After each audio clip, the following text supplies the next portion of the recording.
मस्तून धमाके से मुतालिक इब्तदाई शवाहिद सामने आ गए हैं। निगरान वज़ीर आला बलोचिस्तान मीर अली मर्दान डोंकी का कहना है कि मुलविस अनासर को गिरफ्तार करके कैफरे किरदार तक पहुँचाया जाए।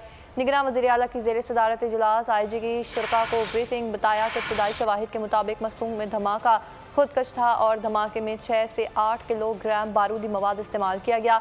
सेक्रेटरी सेहत के मुताबिक 8 जख्मियों को तशवीशनाक हालत में हैं और मीर अली डोंकी ने कहा कि तमाम 14 के अहले खाना को मुआवजा दिया जाएगा। जख्मियों के अहले इलाज का खर्च बलूचिस्तान हुकूमत उठाएगी। इंतहाई अफसोसनाक वाक़या है, इसमें कीमती जानें ज़ाया हुई हैं, जिसमें हमारे उलमा भी हैं। इसके लिए बज़ाहिर तो ये एक दहशतगर्दी का वाक़या लग रहा है और इसके लिए इंशाल्लाह हमारी CTD इस पर काम कर रही है। बहुत जल्द हक़ाइक़ सामने लाए जाएंगे और उनके ख़िलाफ़ सख्त कार्रवाई की जाएगी दहशतगर्दों पे। ज़ख्मियों की तादाद भी काफ़ी है, उनको जो क्रिटिकल हैं उनको CMH शिफ्ट कर दिया गया है। जिनको यहाँ से कराची ले जाना है तो उनका वहाँ हुकूमत बलूचिस्तान उनके अखराजात इलाज के बर्दाश्त करेगी।